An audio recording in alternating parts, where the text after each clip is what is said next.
내가 외국에 강의 많이 나가요. 대개는 신부들이 초청하는 경우는 별로 없어요. 아니 어떤 신부 솔직히 얘기하더라고. 신부님 오는 거 안 좋다는 거예요. 왜 안 좋으냐니까 한 번 왔다 가면 3개월 동안 내 얘기만 하면 미친대요. 내 얘기만 하면 자기는 싫대 그런 게. 그리고 그게 나중에 똑같다는 거야. 그러나 자기는 안 부른다는 거야. 그래서 이제 공항에 나가보면은 대개 신부들이 얼굴이 굳어서 나와. 자기는 원하지 않는데 교우들이 원하니까. 교우들은 반짝반짝거리는데 신부 딱 굳어. 근데 3분만 지나면요 신부님 얼굴이 다 풀려요. 3분만 지나면. 그 나중에 와갖고 교우들이 그래. 신부님 그 차 타고 오면서 신부님 막 욕하고 왔는데 어떻게 3분 만에 저 신부 얼굴이 풀렸느냐고. 신기하다고. 비법이 있어요. 나는 딱 공항에 나올 때 교우들 안 봐요. 딱 그 신부님만 딱 봐요. 딱 보는 순간 그 신부님하고 딱 눈을 마주치고 3분 동안 3분 지나고 나면은 다 풀려요. 웃음은 기적의 시작이에요. 웃음은 기적의 시작이에요. 여러분들 유정란 되고 싶으면은 무조건 웃으세요. 무조건. 여러분들 달걀을 보면은요 유정란이 있고 무정란이 있어요. 똑같은 달걀인데 뿅아리를 까는 게 있고 뿅아리를 못 까는 게 있어. 달걀도 똑같은 달걀이라고 달걀이 아니에요. 사람도 유정란이 있고 무정란이 있어요. 사람도 생명이 있는 사람이 있고 생명이 없는 사람이 있어요. 나는 딱 보면 알아. 저 사람이 유정란인지 무정란인지 딱 보면 알아. 어떻게 딱 보면 아냐면은 딱 보면 저 사람 유정란이구나. 저 사람 무정란이야. 딱 보면 어떻게 아느냐면은 웃는 사람은 유정란, 안 웃는 사람은 무정란이에요. 딱 보면 알아요. 여러분들 친구들끼리 이렇게 어울려져 갖고 하루 종일 뭐 올림픽 공원 뭐 이런데 올림픽 공원 이렇게 막 놀고 수다 떨잖아요. 막 수다 떨 때 6명의 친구인데 5명은 막 깔깔거리고 웃는데 한 명만 하루 종일 한 번도 안 웃어. 그 친구 보면 여러분 어때요? 어떤 생각 들어요? 기분 확 상해 안 상해? 걔가 무정란이에요. 걔가 무정란이에요. 안 웃는 애가 무정란이에요. 그러면은 그 친구는 왜 안 웃느냐면 그 모임이 재미가 없어서 안 웃는 게 아니에요. 이 사람은 왜 여기서도 지금 나보고 안 웃는 사람 있어. 그 사람 내 강의가 재미가 없어서 안 웃는 게 아니야. 이 사람은 왜 안 웃느냐면은 남편하고 이혼을 해 마라. 여기 앉아 있지만 생각은 그 생각 갖고 있는 거예요. 남편하고 이혼을 해 마라. 자식이 하나 있는데 컴퓨터 게임을 새벽 4시까지 해. 그리고 4시까지 오후 4시까지 자 취직도 안 하고 돈도 안 벌고 4시에 일어나고 라면 먹고 또 컴퓨터 게임을 해. 걔 생각하면은요 아무리 웃긴 얘기를 들어도 웃을 수가 없어요. 근데 여러분들의 걱정하는 거에 96%는 해결할 수 없대요. 자식 컴퓨터 게임하는 자식 여러분들 해결할 수 있을 것 같아요? 해결 못해요. 자, 오늘 기분 좋게 강의 듣고 은총 많이 받았어. 오후에 뭐 치유 은사도 있어. 기분 좋게 치유까지 받았어. 근데 집에 딱 갔는데 아들놈이 여전히 컴퓨터 게임을 하는 거야. 막 컴퓨터 게임을 해. 그럼 엄마가 기분 좋다가 딱 아들 보고 기분이 확 상해. 그리고 이렇게 말합니다. 나는 너만 보면 신경질이나 컴퓨터 게임 좀 그만해 이 자식아. 혼자 재미나게 하다가 엄마 보고 스트레스 받는 이 자식 컴퓨터 게임 더 열심히 해 엄마 보고. 그리고 엄마가 이렇게 말합니다. 차라리 이렇게 사느니 너 죽고 나 죽자. 이런 집은 해결이 안 돼요. 앞으로는 그렇게 말하지 마세요. 왜 너 죽고 나 죽어? 앞으로 이렇게 말했어요. 너 죽고 나 살자. 그냥 넌 하다가 죽어. 컴퓨터 게임 하다가 죽어. 나는 살 테니까. 그리고 여러분 이렇게 얘기하세요. 엄마 2박 3일 동안 평창 놀러 갔다 올 테니까 너 컴퓨터 게임 열심히 해. 엄마 이스라엘 성지순례 10일 갔다 올 테니까 너 컴퓨터 게임 열심히 해. 그리고 또 엄마 저 제주도 이시돌 목장 갔다 올 테니까 컴퓨터. 얘가 막 컴퓨터 게임 하다가 뭐가 좋아서 저렇게 맨날 돌아다니지? 나도 한번 나가볼까? 나가는 거예요. 나가는 거예요. 그런데 너 죽고 나 죽자 그러면 같이 죽는 거야. 그러니까 오늘부터 너 죽고 나 죽자 그러지 마세요. 너만 게임하다가 너만 죽어. 엄만 살 테니까. 그러면은 여러분들 생각을 해봐요. 여러분들 안에 생명이 없는데 애한테 어떻게 생명이 있어요? 여러분들이나 웃고 사세요. 여러분들이나 웃고 사세요. 제가 어떤 분이 와서 신부님 우리 아버지가 청각장애자예요. 근데 신부님 방송을 보고 웃어요. 그러더라고요. 아니 안 들리는데 어떻게 날 보고 웃느냐. 자기도 너무너무 신기하대. 아버지 저게 재밌어요. 그럼 막 재밌다고 그러는데 아버지가. 그래서 나도 내가 평화방송 틀어놓고 소리를 줄였어. 그 내 방송을 봤어요. 청각장애자 마음을 느껴보려고. 그랬더니 보니까 1시간 내내 나도 웃고 저 교우들은 이러면서 웃는 거야. 그러니까 그 할아버지는 그것만 봐도 좋은 거야. 그 웃음은 기적의 시작이에요. 웃는 얼굴에 침 못 뱉는 거예요. 그러니까 여러분들 유정란 되고 싶으면 어떻게 하셔? 웃어. 뭐 이렇게 어려워, 웃는 일이. 두 번째, 유정란이냐 무정란이냐 구분법 두 번째는 뭐냐면은 감사하느냐 감사하지 않느냐. 감사하는 사람은 유정란, 감사하지 않으면 무정란이에요. 저는 요즘 더 뼈저리게 느낍니다. 저는 제 생일 때 집에 가갖고 어머니 배를 붙잡아요. 어머니 배를 붙잡고 이렇게 말합니다. 배야 고마워. 네가 나를 10달 동안 여기 넣어줘갖고 내가 너무너무 행복하게 해갖고 내가 이 세상을 너무 행복하게 살고 있고 대한민국에 행복을 전해주니까 이 배가 나 깠으니까 유정란 배 아니야? 유정란 배 고마워. 배야 고마워. 그럼 84살 먹은 할머니, 우리 어머니가 이거 왜 이래? 심이 맨날 나갖고 장난친다고. 장난치는 게 아니야. 지금 이 배가 난 너무 고마워.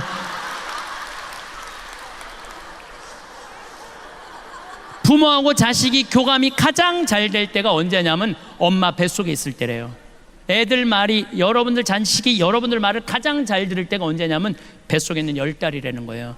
여러분들이 행복할 때 애도 행복하고, 여러분들이 화가 날 때 애도 화가 난다는 거예요. 여러분이 신경질 난다고 담배 한 대까지 피잖아요. 애는 60가치를 핀데 덜 받는다고.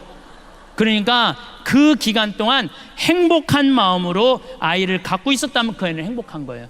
근데 그 기간 동안 엄마가 우울하잖아요. 그럼 애는 우울하게 태어날 수밖에 없는 거예요. 그래서 태어나서 10달, 10년의 교육보다 뱃속에 있는 10달의 교육이 더 중요하다는 거예요. 심지어 뱃속에 있는 10달보다 첫날 밤 어떤 마음을 자느냐, 첫날 밤이 더 중요하다는 거예요. 10달보다. 율곡 선생이 어떻게 태어났느냐면 심사임당이요, 태기를 해요.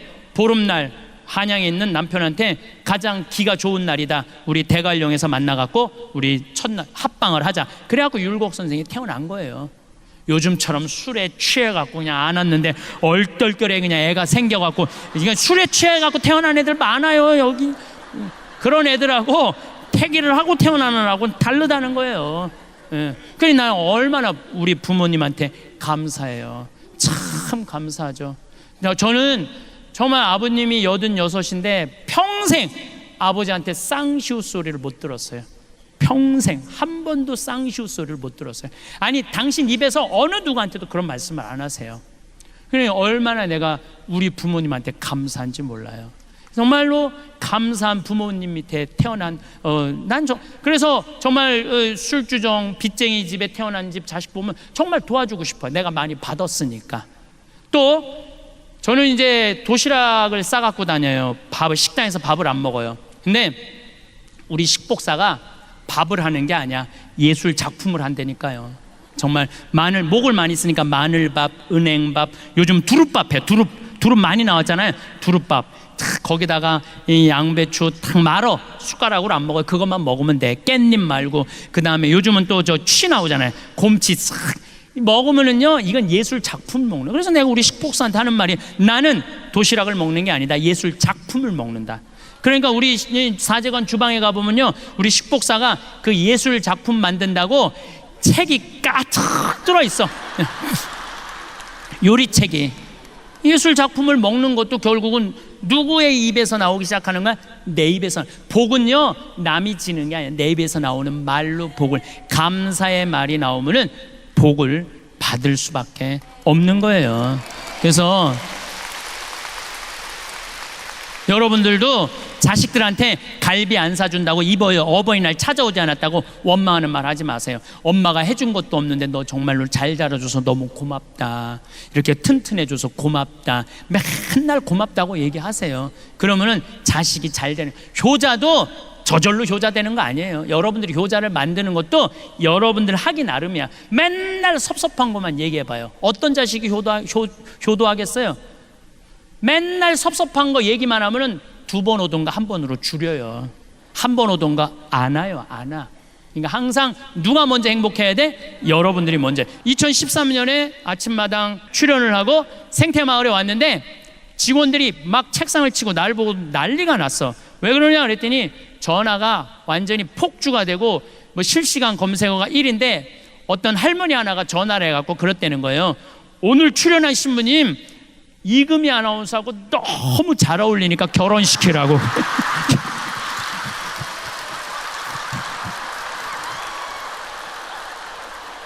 그런데 올해 3월 6일 날 제가 갔다가 왔는데 생태마을에서 또 난리가 난 거예요. 왜 난리가 그 할머니 천주교 신자도 아니야. 그 할머니는 그 할머니가 전화해갖고 그러더래요.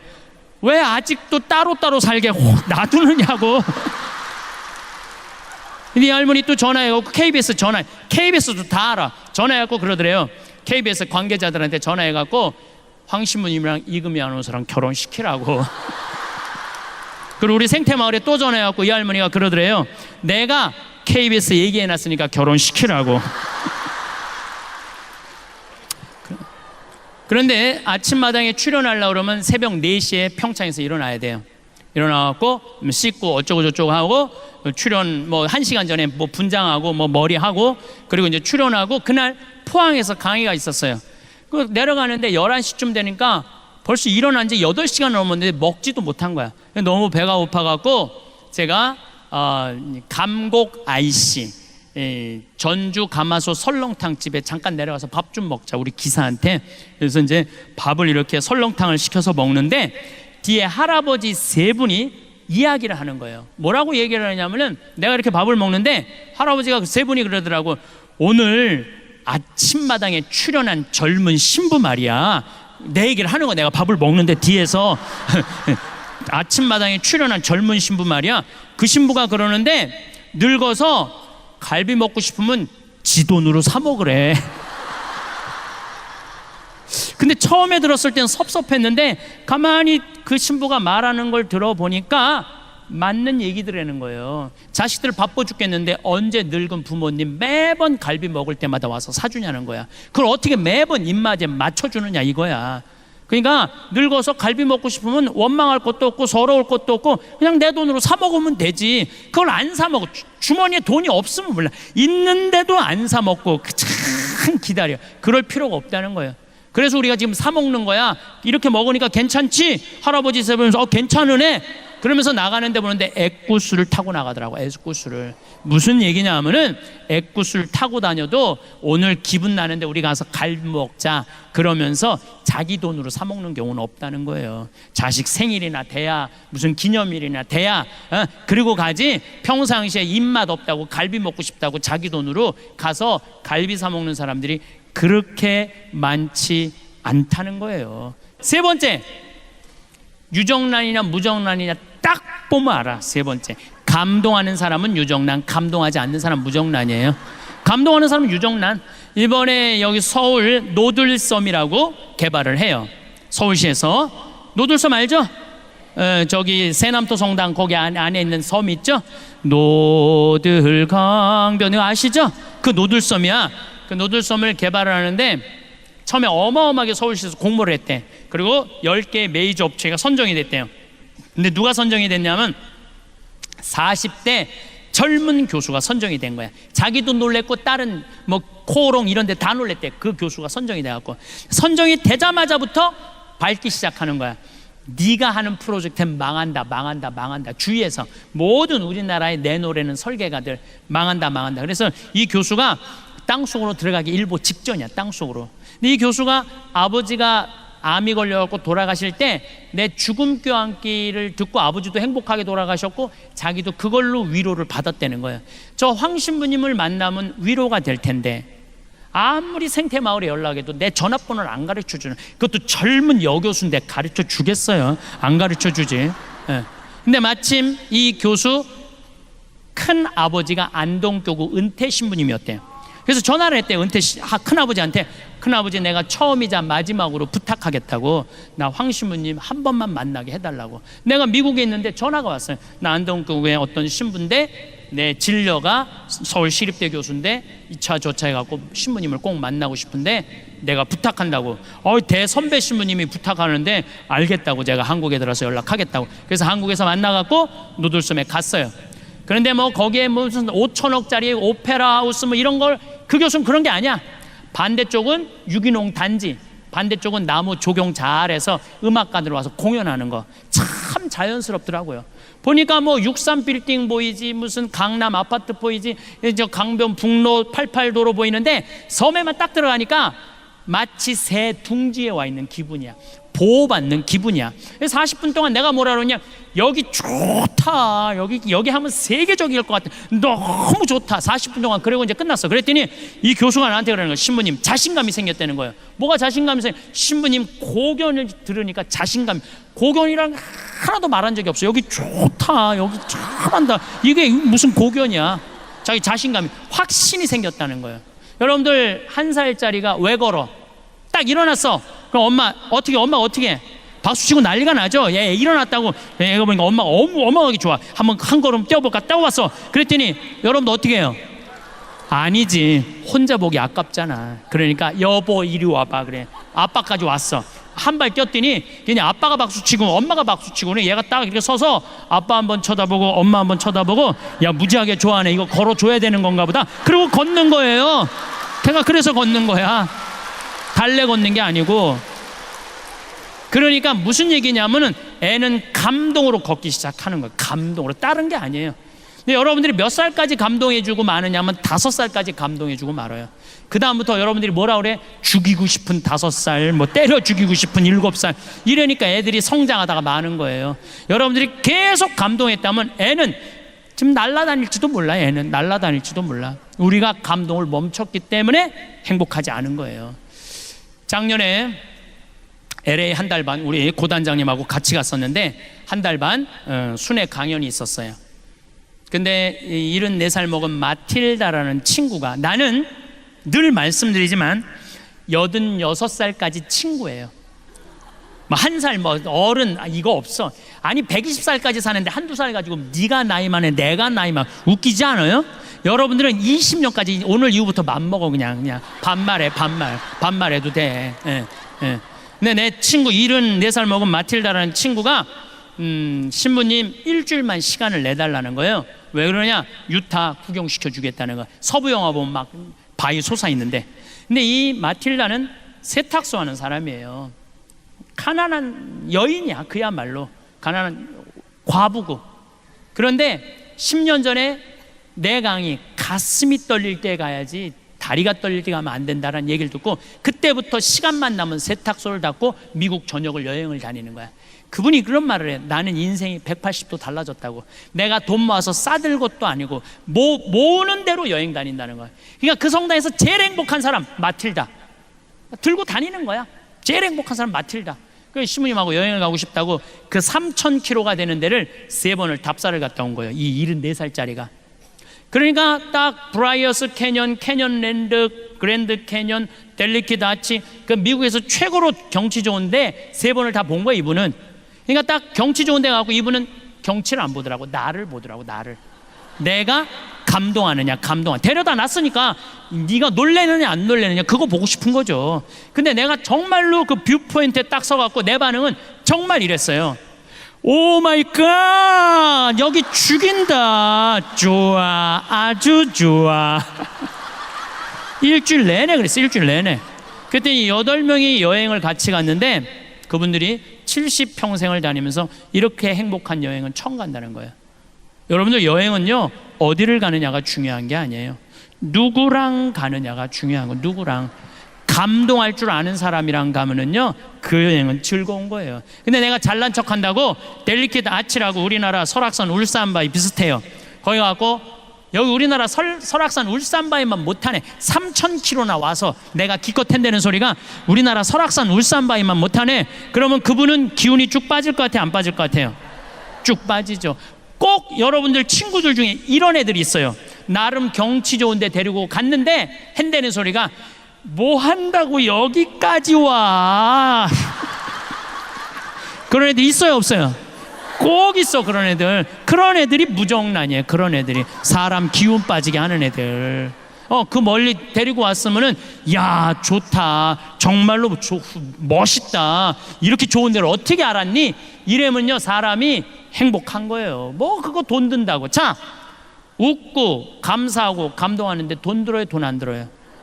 꼭 돈이 많아야 유정란이에요? 돈 한 푼도 없어도 유정란 할 수 있어요. 저는 요즘 방송을 보면서 무슨 진경준 검사장, 무슨 뭐 변호사 막 감옥에 뛰어들어가고 뭐 저기 뭐 한진해운가 무슨 최은영 뭐 회장 막 그 감옥에 뛰어들어가면서 돈이 앙화로다 이런 생각이 들어. 더욱이 신교코 그 집안 보면서 여러분들 그게 행복해요? 94살 돼가고 정신감정하러 왔다 들어갔다 하고 여러분들 돈 많은 거 부러워할 필요 하나 없어요. 이건희 회장님이 재산이 12조 5,900억이야. 좀 주식이 떨어졌고 11조 7천억으로 떨어졌어요. 그러니까 이건희 회장님이 살아있을 때, 쓰러지지 않았을 때 11조나 되는 돈을 소년소녀 가장한테, 그 다음에 무슨 심장병 어린이한테, 독거 노인한테, 아니면 병원에 학교 장학금으로 내놨다면은 아마 이건희 회장님 쓰러지고 난 다음에 촛불 기도회 무슨 성령 이건희 회장 회복 성령 기도회 막 이런 거 많이 했을 거예요 아마. 근데 여러분들 혹시 이건희 회장님 쓰러져 갖고 빨리 일어나게 해달라고 묵주기도 오단한 사람들이 있어 혹시? 내가 이건희 회장이 무정란이라는 게 아니에요. 사람은요 마지막에 돈을 남기는 게 아니에요. 이 사람이 얼마나 가치 있게 살았느냐 안 살았느냐 그게 중요한 거예요. 여러분들이 유정란이 될 거냐 무정란이 될 거냐 나누느냐 나누지 않느냐에 따라서 유정란 무정란이 결정되는 거예요. 나누는 사람은 유정란, 안 나누는 사람은 무정란이에요. 제가 4년 전부터 잠비아 봉사 선교를 떠나기 시작을 했는데 혼자 가기가 멋져갖고 내가 세례준 치과 의사한테 야 너 그 잠비아에 치과가 하나도 없대더라. 가서 입 빼주러 가자. 며칠 가야 돼요? 가는데 이틀 오는데 이틀. 그러니까 적어도 보름은 가야지. 그랬더니 신부님 죄송하다는 거예요. 못 가겠다는 거. 왜 못 가냐 그러니까 자기 병원 잘 되면은 한 달에 8천만 원에서 1억 버는데 보름이면 5천만 원이 날아가는 거 아니에요. 그래도 착해. 신부님 2천만 원 봉헌할 테니까 이거 갖고 도와주고 오시라고. 그리고 싹 발을 뺄라고 그러더라고요. 그래서 내가 이렇게 말했어요. 그런데 너 있잖아 2천만 원도 봉헌하고 너도 가야 돼. 그리고 데려갔어요. 데려갔는데 거기는요 이가 우리보다 한 배 반이 길어요. 그래갖고 썩어도 빼지를 못해. 썩었는데 이게 빼지를 못하니까 얼마나 아파요. 그렇지 않겠어요? 이걸 빼주니까 너무너무 시원해하는 거야. 내가 그 이번에는 갖고 올 판이야. 여러분들 보여주려고. 이렇게 길어. 이렇게. 정말 놀랬어요. 네. 그러니까 그 사람들은 42살밖에 못 사는 거야. 그러니까 거기 치과 의사가 왔다니까 이 아픈 사람들이 트럭을 타고 10시간을 타고 오는 거 밤새. 그러니까 의사들이 3명이 갔는데 밥 먹을 시간이 없고 컵라면 먹고 그리고 파김치가 돼서 저녁에 말씀 나누기를 하는데 이렇게 말하더라고요. 신부님 저는 20년 동안 의사 생활하면서 보람이라는 걸 느껴본 적이 없다는 거예요. 지겨웠다는 거예요. 그런데 여기 와서 의사 되길 잘했다는 거예요. 근데 그 의사는 봉사활동 떠나기 전에 맨날 나한테 뭐라 그러냐면 신부님 저 비행기에서 떨어져서 죽었으면 좋겠어요. 저 차가 와서 쳐서 죽었으면 좋겠어요. 왜 그러냐? 돈 그렇게 잘 버는데 건물을 큰 거를 사놓고 그걸 해댈래냐고 그러니까 물을 안 먹고 진료를 해요. 너 왜 물을 안 먹고 진료하냐니까 화장실 가는 시간이 아까워서 물을 안 먹어. 그러니까 하루 종일 뼈가 빠지게 진료만 보는 거야. 그러니까 죽고 싶다는 거야. 여러분들 이 세상에서 제일 무서운 단어가 뭔 줄 아세요? 확장 이전이야. 아파트도 확장 이전에 갈 때 힘든 거야. 가게도 확장 이전에 갈 때 힘든 거예요. 그냥 있는 대로 살아야지 뭐 좋은 거 있다 확장 이전에. 그러니까 돈을 그렇게 큰 건물을 사놓으니까 사는 게 기쁘지가 않는 거야. 그래서 넌 인생이 그런 게 아니다. 4년 전부터 내가 그 의사한테 가르친 게 뭐냐면 먹고 마시고 노는 걸 가르쳤어요.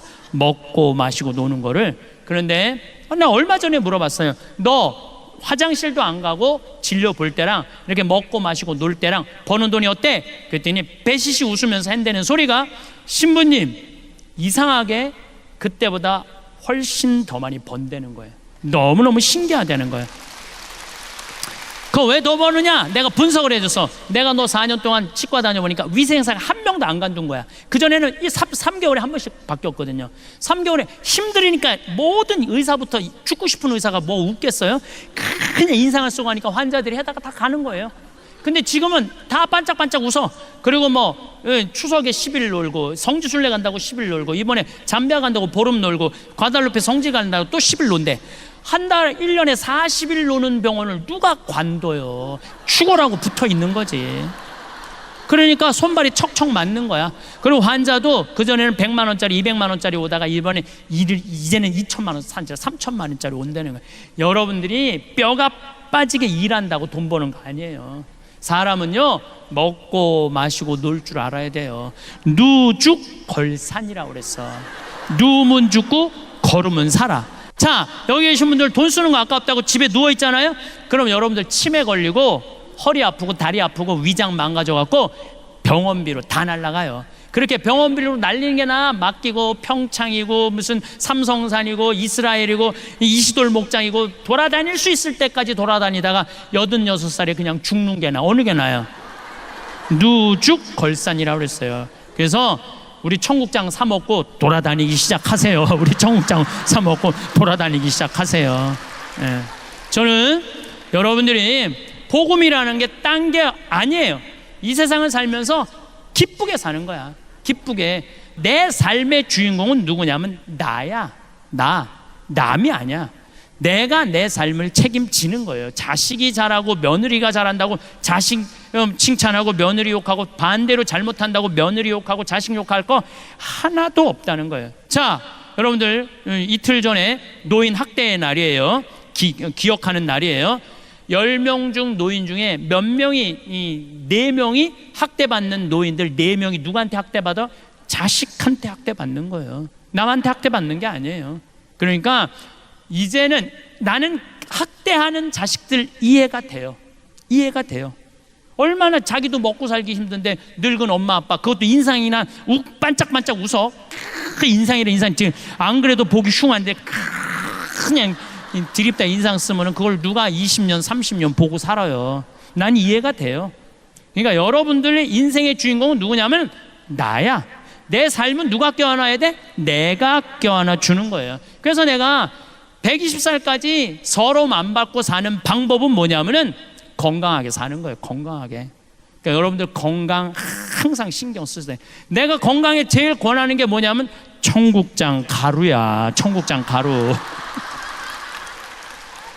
이 청국장 가루가 보약 중에 보약이라니까요. 이번에 미국의 FDA 승인을 냈는데 2월 달에 바로 승인이 떨어졌어요. 그래서 수출 1톤 했어요. 벌써 1톤을 수출을 했어요. 예. 보니까 그 성분이 왔는데 정말로 철분, 노인들한테 정말 좋은 거예요. 우리 아버지가 4년 전부터 청국장 가루를 드셨어요. 근데 정말 얼굴에서 빛이 나. 당이 있는데 당이 정확하게 100이야. 100. 혹시 여러분들 수원에 가고 중저울 모자 쓰고 얼굴에 빛이 나는 할아버지가 있으면 그분이 우리 아버지인 줄 알면 돼. 그분이 우리 아버지야. 예. 며칠 전에도 내가 직접 받은 전화인데 어떤 자매님이 우리 피정에 와갖고 내 이 말 듣고 청국장 가루를 사갖고 자기 남편이 당이 있는데 한 달 먹었는데 당이 딱 120으로 떨어지더래요. 너무너무 신기하다고. 그래서 이 청국장 가루 수입업자가 한국에 와서 우리 된장, 간장, 고추장, 청국장 보더니 이거 다 수입해 가겠다 그러는 거예요. 그러니까 여러분들 나중에는 없어. 살려면 언제 사야 돼? 지금 사야 돼. 내가 저기 갖다 놨어. 저 뒤에다가. 지난번에도 서판교에서 폐암 환자인데 나한테 왔어요. 1년 8개월 됐대요. 항암 환지. 근데 뭘 먹어도 토하는데 우리 청국장 가루 먹으면 안 토한다는 거. 나 그런 암 환자 정말 많이 봤어요. 그런 암 환자. 그래서 여러분들 나는 저 청국장 가루에 대한 신념이 있어요. 내가 첫 해 50가마를 쏘서 팔았는데 작년에 1,500가마 쏘서 팔았어요. 작년 1,500가마. 올해는 화천 간동농협, 평창농협 계약재배예요. 화천군 전체에 청국장이 1년 생산이 100톤이래. 근데 우리가 50톤 갖고 와요. 평창도 50톤, 1년에 200톤을 써요. 그러니까 4개의 군을 살려 먹이는 것, 4개의 군을. 국민들 건강한 것 뿐만 아니고. 예. 그래서 저는 청국장 가루 10,000가마 쏘서 파는 게 내 꿈이야. 10,000가마 쏘서 파는. 나는 돈 벌려고 그냥 버는 거 직원들 월급 다 줘요. 돈 버는 게 중요한 게 아니라 농촌 살리고 국민 살리고 국민들 건강하고. 제가 어제 그 글을 요즘 책 한 권 쓴다고 밤 11시까지 글을 썼는데 제가 쓴 내용이 이런 내용이에요. 어떤 내용이냐면 우리 한국은 사람 너무 많이 무시해요. 돈 있으면 갑질 많이 해요. 그렇죠? 그 갑질 중에 전화 상담원한테 제일 무시해. 전화 상담원들, 여러분들 물건 팔라고 그러면 나 필요 없어요. 딱딱 끊잖아요. 그것도 80만 명이야. 그 사람들이 80만 명인데 그 사람들 다 애 키우고 먹고 살겠다고 하루에 200통씩 그 무시당하면서 사는 거예요. 주 예수를 믿으시오가 복음 전하는 게 아니에요. 주 예수 천당 불신지옥, 그게 복음 전하는 게 아니야. 그 사람들은, 나는 요즘 그렇게 전화 상담원이 전화 오잖아요. 그러면 내가 이렇게 말해요. 아, 죄송하다고, 저 아직은 그 물건이 필요 없다고, 다음에 기회 되면 꼭 구입하겠다고. 그럼 그쪽에서요 정말로 떨리는 목소리로 감사하다고 그래요. 그게 복음이에요. 한 사람이라도 더 행복한 게 복음이야. 주 예수를 믿으시오, 예수 천당 불신지오 그러지 말고, 대한민국이 서로 거치는 게 뭐냐면 사랑의 마음이 없어서 그래. 사랑의 마음이. 그러면 이제는 죽음 껴안기, 삶 껴안기. 그럼 이제 남은 거 뭐야? 자신 껴안기야. 자, 자신을 껴안으려면은 내가 누군지는 알아야 될 거 아니에요. 내가 누군지는. 그 작업이 우리 인생에 참 중요한 일이에요. 내가 누군지 모르고 사는 사람들 많습니다. 아까도 잠깐 말씀드렸지만 지금 70, 80대, 나 70 넘었다. 손 들어봐요. 70 넘었다. 내가 이게 문제라는 거예요. 70이 넘었으면 가야지. 왜 이렇게 많아? 자, 70이 넘은 분들 가만히 생각해 보면 6.25 전쟁 겪으신 분들이에요. 그렇죠? 고생이란 고생은 다 하셨어. 산전수전 다 겪고 60년대 70년대 우리나라 수출 경제 일으킨다고 자식들 키워보겠다고 있는 고생은 다 하신 분들이야. 자, 그리고 내가 70이 됐어. 그러면은 내가 지금 돈이 1,000만 원, 2,000만 원, 3,000만 원 있어. 자식들한테 쏟아놓은 돈은 보통 5억, 10억이야.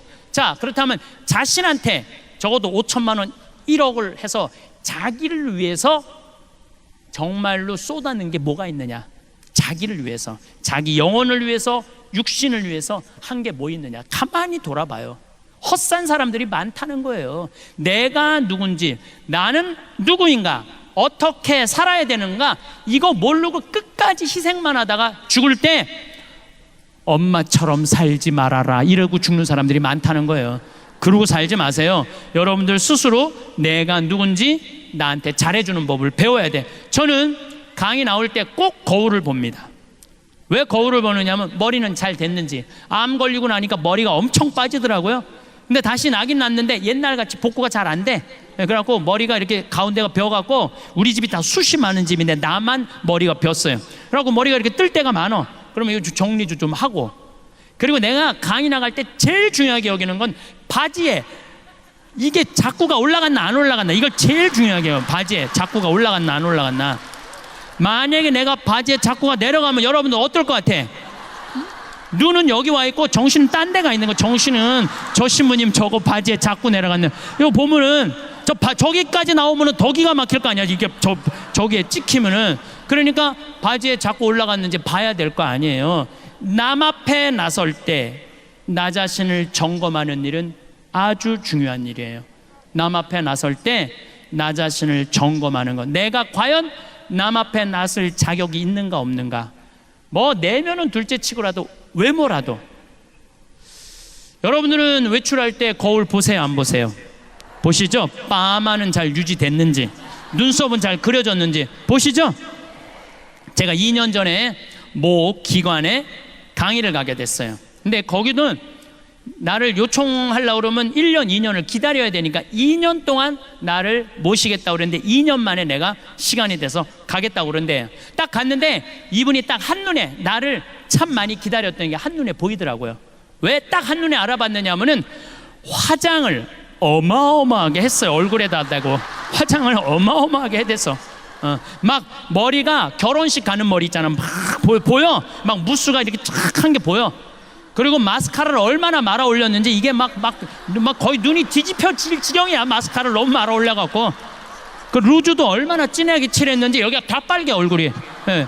근데 이분이 바빴는지 루즈를 칠했는데 마지막 마무리를 잘못해갖고 여기가 살짝 올라왔어. 이렇게 살짝. 내가 2시간이었는데 1시 반에 가서 커피 마시는데 30분 동안 아무것도 안 보이고 이것만 보이는 거야. 이것만 보이는 거야. 2년이 지난 지금도 그분 생각하면 이것만 생각나. 이것만. 그날은 교장 선생님, 교감 선생님 초청 강의였는데 그러고 하루 종일 이러고 다닌 거예요. 하루 종일. 그분의 불행은 뭐냐면 손님을 맞이하기 전에 자기 자신을 점검하지 않은 거죠. 근데 더 불행한 건 뭐냐 그 사무실에 8명의 장학사 선생님들이 있었는데 아무도 지적해 주지 않은 거예요. 아무도. 선생님 화장실에 가서 거울 보시고 화장 좀 고치시라고 아무도 얘기해 주지 않은 거예요. 외모는 거울을 보면 고칠 수가 있어요. 내면은 어떻게 할까요? 내면은 지금 내 내면 안에 분노, 미움, 증오, 쓸데없는 욕심, 이게 꽉 차 있어. 여기 안전은 있지만 그게 꽉 차 있어. 내가 들여다보지 않는 한 아무도 모릅니다. 10길 물속은 알아도 한 길 사람 속은 모르는 거예요. 오죽하면 예수님이 뭐라고 그랬어요? 남의 눈에 있는 티끌 꺼낼 생각하지 말고 네 눈에 있는 들보나 꺼내라. 그래야지 눈이 맑아져야지 세상이 보일 거 아니냐? 그러시지 않았어요? 그러니까 뭐가 중요하냐면 내 내면을 들여다보는 작업이 중요한 거예요. 소크라테스는 뭐라고 그랬냐면 너 자신을 알라 그랬어요. 노노의 증자는 뭐라 그러냐면 일일 삼성, 성인 일일 삼성 지도라고 그랬어요. 성인은 하루에 자기 자신을 반성한다고 그랬어요. 소크라테스가 펠레폰네스 전투에서 2,000명의 시신을 보고 그 자리에 딱 서버려요. 소크라테스가 낮에부터 움직이지 않고 다음날 아침까지 밤을 홀딱 새면서 인생이 뭔가, 삶이 뭔가. 그러고부터 소크라테스는 사랑에 대해서, 삶에 대해서, 자기 자신을, 그래서 마지막까지 자기 자신을 찾는 작업이 우리 인간. 그래서 소크라테스는 이런 말을 해요. 고뇌하지 않는 인간은 인간이 아니라고. 여러분들은 나 자신을 들여다보기 위해서 얼마나 많은 노력을 하고 사느냐. 정말 소크라테스처럼 한 자리에 서서 24시간을 삶을 명상하는 거 해봤는가? 지금 60에 들어선 분들, 70에 들어선 분들 앞으로 40년, 50년 더 살아야 돼요. 남은 인생을 유정란으로 살 거냐 무정란으로 살 거냐는 누가 결정하는 것? 내가 결정하는 것. 그래서 여러분들 유정란들 되기를 바라겠습니다. 감사합니다. 웃음이 나온다는 것은 참 신기한 일입니다. 배를 잡고 웃든 입꼬리만 살짝 올라가든 그 순간만큼은 몸과 마음이 함께 움직이고 있다는 뜻이니까요. 웃음은 특별한 이유가 있어서 생기는 게 아닙니다. 누군가 재미있는 이야기를 해서, 예능 프로그램이 웃겨서, 그런 이유들도 물론 있지만 사실 웃음은 지금 여러분이 숨을 쉬고 있다는 증거처럼 자연스러운 것입니다. 몸이 건강하게 반응하고 있다는 신호이고 마음이 아직 딱딱하게 굳지 않았다는 표시입니다. 그래서 웃을 수 있다는 것 자체가 소중한 일입니다. 당연한 게 아니에요. 어떤 날은 아무리 재미있는 걸 봐도 웃음이 안 나올 때가 있으니까요. 그런 날이 계속되면 사람은 자기도 모르게 표정이 굳어지고 말수가 줄어들고 혼자 있는 시간이 길어집니다. 그러니까 웃을 수 있다는 건 그냥 지나칠 일이 아니라 조용히 감사할 수 있는 일입니다. 웃음은 단순한 표정 변화가 아닙니다. 웃음은 몸 전체가 참여하는 하나의 작은 축제 같은 것입니다. 얼굴, 근육이 움직이고 눈가에 잔주름이 생기고 목소리가 바뀌고 어깨가 들썩이고 때로는 눈물까지 납니다. 이 모든 반응이 한꺼번에 일어난다는 건 여러분의 몸이 지금 이 순간을 온전히 받아들이고 있다는 뜻입니다. 거부하지 않고 막지 않고 그냥 흘러가도록 내버려 두고 있다는 거예요. 그게 얼마나 자연스러운 일인지 우리는 가끔 잊고 삽니다. 웃음을 당연하게 여기다가 어느 날 웃지 못하게 되었을 때야 뒤로소 그 소중함을 깨닫게 됩니다. 웃을 수 있다는 건 마음에 여유가 있다는 뜻이고 무언가를 받아들일 준비가 되어 있다는 뜻입니다. 그런 상태를 유지하는 것이 쉬운 일은 아닙니다. 하루하루 살아가면서 우리는 크고 작은 걱정들을 안고 살아가니까요. 생각해보면 웃음은 참 공평한 것입니다. 돈이 많아야 웃을 수 있는 것도 아니고 특별한 능력이 있어야 웃을 수 있는 것도 아닙니다. 누구나 웃을 수 있습니다. 아기도 웃고 어른도 웃고 건강한 사람도 웃고 아픈 사람도 웃습니다. 웃음 앞에서는 모두가 평등합니다. 그런데 이렇게 공평하게 주어진 웃음을 우리는 가끔 잃어버립니다. 바쁘게 살다 보면 웃을 시간이 없고 걱정이 많아지면 웃을 여유가 없어집니다. 그러다 보면 어느새 웃음이 사라지고 그 자리에 무표정이 자리 잡습니다. 그리고 그게 익숙해지면 웃음이 없는 게 당연하게 느껴집니다. 하지만 그건 당연한 게 아닙니다. 웃음은 우리에게 주어진 선물이고 그걸 잃어버렸다면 다시 찾아야 합니다. 그런데 모든 날이 다 웃을 수 있는 날은 아닙니다. 아무 일도 없어 보이는데 웃음이 안 나오는 날이 있습니다. 텔레비전을 봐도 누가 농담을 해도 그냥 입술만 움직일 뿐 웃음이 올라오지 않는 날들이요. 그럴 때는 억지로 웃으려 하지 않아도 됩니다. 표정이 굳어 있다고 해서 잘못된 건 아니에요. 그건 단지 마음이 조금 지쳐 있다는 신호일 뿐입니다. 몸이 피곤하면 잠을 자듯이 마음이 지치면 웃음도 잠시 쉬어가는 겁니다. 그 시간을 인정하는 것도 중요합니다. 웃지 못한다고 자책할 필요는 없어요. 다만 그 시간이 너무 길어지면 조금 신경 써야 합니다. 웃음이 사라진 자리에 무표정이 자리 잡으면 그게 익숙해지면 어느새 마음도 그 모양대로 굳어버리니까요. 웃지 못하는 날이 며칠 이어진다면 잠깐 멈춰 서서 스스로를 들여다볼 필요가 있습니다. 지금 내 마음이 어떤 상태인지, 무엇이 이렇게 무거운지 조용히 살펴보는 시간이 필요합니다. 마음이 무거워지는 이유는 사람마다 다릅니다. 특별한 사건이 있어서일 수도 있고 그냥 이유 없이 가라앉는 날일 수도 있습니다. 중요한 건 그 상태를 방치하지 않는 것입니다. 마음은 몸처럼 신호를 보냅니다. 웃음이 사라지는 것도 그중 하나입니다. 식욕이 떨어지거나 잠이 잘 오지 않거나 평소 좋아하던 일에 흥미가 없어지거나 이런 작은 변화들이 모두 마음의 신호입니다. 이 신호를 무시하고 지나가면 마음은 점점 더 단단하게 굳어갑니다. 그러면 웃음뿐만 아니라 다른 감정들도 느끼기 어려워집니다. 기쁨도, 슬픔도, 분노도 모든 감정이 무뎌지고 그냥 하루하루를 버티는 것처럼 살게 됩니다. 그런 상태가 되기 전에 웃음이 사라졌다는 신호를 알아채는 게 중요합니다. 마음이 굳어지는 건 천천히 일어납니다. 어느 날 갑자기 마음이 단단해지는 게 아니라 조금씩 굳어가는 겁니다. 처음에는 웃음이 조금 줄어들고 그 다음에는 말이 줄어들고 그러다 보면 표정이 사라집니다. 이 과정이 너무 자연스럽게 일어나서 본인도 알아채지 못할 때가 많습니다. 그래서 주변 사람들이 먼저 알아차리기도 합니다. 표정이 어두워졌다거나 웃음이 줄었다거나 그런 이야기를 듣게 되는 거죠. 그럴 때 화를 내거나 부정하지 말고 한 번쯤 자신을 돌아볼 필요가 있습니다. 정말 요즘 웃지 못하고 있는 건 아닌지, 마음이 무거워진 건 아닌지 솔직하게 마주해보는 겁니다. 웃음과 감사는 참 가까운 사이입니다. 감사하는 마음이 있으면 웃음이 따라오고 웃음이 있으면 감사가 자연스럽게 생깁니다. 감사라는 말이 어렵게 느껴질 수도 있어요. 뭔가 거창한 일이 있어야 감사할 수 있다고 생각하기 쉽거든요. 하지만 감사는 그렇게 큰 것이 아닙니다. 오늘 하루 별일 없이 지나갔다는 것, 밥을 먹었다는 것, 잠자리에 누울 수 있다는 것, 그런 평범한 것들에서 시작됩니다. 아침에 눈을 떴다는 것, 창밖에 햇빛이 들어온다는 것, 전화기 너머로 누군가의 목소리를 들을 수 있다는 것, 이런 일상의 작은 장면들이 사실은 전부 감사할 일입니다.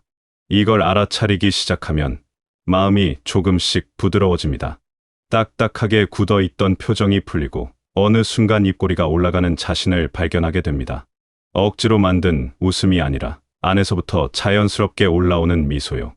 그런 미소는 얼굴만 바꾸는 게 아니라 마음까지 바꿉니다. 감사는 습관처럼 만들어지는 것입니다. 처음에는 의식적으로 찾아야 하지만 계속하다 보면 자연스럽게 눈에 들어옵니다. 아침에 일어나서 창문을 열었을 때 들어오는 바람 한 줄기, 식탁에 놓인 따뜻한 국 한 그릇, 현관문을 나서며 마주치는 이웃의 인사 한마디, 이런 것들이 전부 감사의 재료가 됩니다. 이런 작은 것들을 모으다 보면 하루가 조금씩 달라 보입니다. 똑같은 하루인데도 마음이 다르게 느껴집니다. 무거웠던 마음이 조금씩 가벼워지고 굳어있던 표정이 풀어지고 그러다 보면 자연스럽게 웃음이 돌아옵니다. 감사는 특별한 일에서만 나오는 게 아닙니다. 오히려 평범한 일상 속에 감사가 더 많이 숨어 있습니다. 매일 반복되는 일들, 너무 익숙해서 당연하게 느껴지는 것들, 그 안에 진짜 감사가 있습니다. 매일 아침 눈을 뜬다는 것, 그게 얼마나 대단한 일인지 아는 사람은 많지 않습니다. 심장이 뛰고, 폐가 숨을 쉬고, 뇌가 작동하고, 이 모든 게 자동으로 일어납니다. 여러분이 신경 쓰지 않아도 몸은 알아서 생명을 유지합니다. 그게 얼마나 놀라운 일인가요? 이런 걸 하나씩 알아차리기 시작하면 감사할 일이 끝없이 나옵니다. 손가락을 움직일 수 있다는 것, 다리로 걸을 수 있다는 것, 눈으로 볼 수 있다는 것, 귀로 들을 수 있다는 것, 이 모든 게 감사입니다. 웃으려고 애쓰지 않아도 됩니다. 웃음은 만들어내는 게 아니라 저절로 나오는 거니까요. 대신 하루에 한 번만 고마운 장면 하나를 떠올려 보는 건 어떨까요? 거창한 일이 아니어도 괜찮습니다. 아침에 화장실에 갈 수 있었다는 것, 물을 마실 수 있다는 것, 손가락을 움직일 수 있다는 것, 이런 아주 작은 것들로 충분합니다. 누군가 보낸 안부 메시지 하나, 마트에서 산 과일 한 조각, 창밖으로 보이는 나무 한 그루, 이런 것들이 감사의 시작입니다. 처음엔 어색할 수 있어요. 뭘 감사해야 할지 모르겠고, 이게 무슨 의미가 있나 싶을 수도 있습니다. 하지만 며칠만 해보면 조금씩 달라집니다. 감사할 거리가 하나씩 보이기 시작하고, 그러다 보면 마음이 조금씩 가벼워집니다. 무거운 생각들이 조금씩 내려가고, 그 자리에 따뜻한 기분이 자리 잡습니다. 그러면 웃음도 자연스럽게 돌아옵니다. 크게 웃지 않아도 괜찮아요. 이 입꼬리가 살짝 올라가는 것만으로도 충분합니다. 그 작은 변화가 쌓이면 어느새 하루가 다르게 느껴집니다. 같은 풍경을 봐도 다르게 보이고, 같은 말을 들어도 다르게 들립니다. 마음의 렌즈가 바뀌는 거예요. 어두웠던 렌즈가 조금씩 밝아지고, 흐렸던 시야가 맑아집니다. 그러면 보이지 않던 것들이 보이기 시작합니다. 길가에 핀 작은 꽃 한 송이, 하늘을 가로지르는 구름 한 조각, 누군가 건넨 미소 하나, 이런 것들이 전부 마음에 들어옵니다. 그리고 그 하나하나가 전부 감사할 일이라는 걸 알게 됩니다. 감사는 단순히 좋은 일이 있을 때만 하는 게 아닙니다. 나쁜 일이 없다는 것도 감사할 일입니다. 오늘 아프지 않았다는 것, 큰 사고가 없었다는 것, 평범하게 하루를 마칠 수 있다는 것, 이런 것들이 사실은 가장 큰 감사입니다. 우리는 가끔 이걸 잊습니다. 좋은 일이 생겨야 감사하고, 특별한 일이 있어야 기뻐하고, 그렇게 생각합니다. 하지만 진짜 감사는 평범한 하루에 있습니다. 별일 없이 지나간 하루, 그게 얼마나 소중한지 알게 되면 매일이 감사의 연속이 됩니다. 그리고 그런 마음이 쌓이면 웃음이 자연스럽게 따라옵니다. 억지로 만들지 않아도, 찾아 헤매지 않아도 그냥 살아가는 과정 속에서 웃음이 피어납니다. 감사하는 마음을 키우는 방법은 간단합니다. 하루를 마치기 전에, 잠자리에 들기 전에 오늘 하루 중 감사한 순간 하나를 떠올리는 겁니다. 아주 작은 것도 괜찮습니다. 오늘 먹은 밥이 맛있었다는 것, 날씨가 좋았다는 것, 아무 일 없이 하루가 지나갔다는 것, 이런 것들로 충분합니다. 처음에는 잘 떠오르지 않을 수 있습니다. 감사할 게 뭐가 있나 싶을 수도 있어요. 하지만 계속하다 보면 점점 쉬워집니다. 감사할 거리를 찾는 눈이 생기는 거예요. 그러면 하루 중에도 자연스럽게 감사한 순간들을 알아차리게 됩니다. 그리고 그걸 마음에 담아두게 됩니다. 이렇게 감사가 쌓이면 마음이 풍요로워집니다. 많은 걸 가지지 않아도, 특별한 일이 없어도 마음이 충만해집니다. 이 인생을 다 바꿀 필요는 없습니다. 극적인 변화를 만들지 않아도 돼요. 그냥 오늘 한 번이라도 미소 지을 수 있다면 그것만으로 충분합니다. 여러분이 지금 이 순간 숨을 쉬고 있다는 것, 이 글을 읽고 있다는 것, 그게 이미 잘 살아내고 있다는 증거입니다. 웃음은 그 증거를 확인하는 방법 중 하나입니다. 억지로 웃으려 하지 마세요. 대신 하루에 한 가지씩 감사한 걸 찾아보세요. 그러다 보면 어느 순간 웃음이 돌아옵니다. 그 웃음이 작아도 괜찮고 소리가 나지 않아도 괜찮습니다. 중요한 건 여러분의 마음이 아직 따뜻하다는 걸 확인하는 것이고, 그 따뜻함을 조금씩 키워가는 겁니다. 웃음은 결과가 아니라 과정입니다. 감사하는 마음이 쌓이면 웃음이 따라오고 웃음이 있으면 감사도 더 깊어집니다. 그렇게 선순환이 만들어지면 하루하루가 조금씩 가벼워집니다. 무거운 짐을 내려놓는 것처럼 마음에 쌓였던 것들이 조금씩 사라집니다. 그러면 공간이 생깁니다. 그 빈 공간에 새로운 것들이 들어올 수 있습니다. 작은 기쁨, 소소한 행복, 따뜻한 위로, 이런 것들이 하나씩 채워집니다. 그리고 그게 쌓이면 어느새 마음이 풍요로워집니다. 많이 가지지 않아도, 대단한 일을 하지 않아도 그냥 하루하루를 살아가는 것만으로도 충분히 의미 있는 삶이 됩니다. 웃음이 있는 삶과 웃음이 없는 삶은 많이 다릅니다. 똑같은 하루를 살아도 웃음이 있으면 그 하루가 다르게 느껴집니다. 더 밝고, 더 가볍고, 더 따뜻합니다. 반대로 웃음이 없으면 아무리 좋은 일이 있어도 마음에 와닿지 않습니다. 그래서 웃음은 중요합니다. 웃음은 삶의 질을 바꿉니다. 크게 웃든 작게 웃든 그 순간만큼은 마음이 가벼워집니다. 걱정도 잠시 멈추고 불안도 잠시 사라집니다. 그 짧은 순간이 쌓이면 삶 전체가 달라집니다. 웃음이 많은 삶은 건강한 삶입니다. 몸도 건강하고 마음도 건강합니다. 그래서 웃을 수 있다는 건 축복입니다. 혹시 지금 웃지 못하고 계신가요? 괜찮습니다. 그럴 수 있어요. 마음이 지쳐 있는 건 잘못이 아니니까요. 하지만 그 상태를 너무 오래 두지는 마세요. 작은 것 하나라도 감사해 보세요. 오늘 눈을 떴다는 것, 밥을 먹을 수 있다는 것, 누군가의 목소리를 들었다는 것, 그런 사소한 것들로 충분합니다. 그걸 하루에 한 번씩만 떠올려 보세요. 그러면 조금씩 달라집니다. 표정이 부드러워지고 마음이 가벼워지고 어느 순간 웃음이 다시 돌아옵니다. 그 웃음이 작아도 소리가 나지 않아도 그게 바로 여러분이 잘 살아내고 있다는 증거입니다. 웃을 수 있다는 건 당연한 게 아니에요.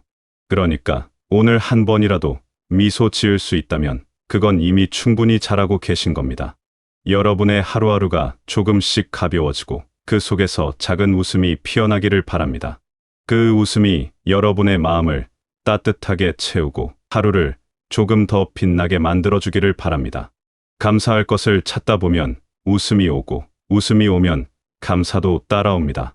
그 순환 속에서 여러분의 마음이 조금씩 부드러워지고 표정이 밝아지고 하루가 가벼워지기를 바랍니다. 웃음은 거창한 게 아닙니다.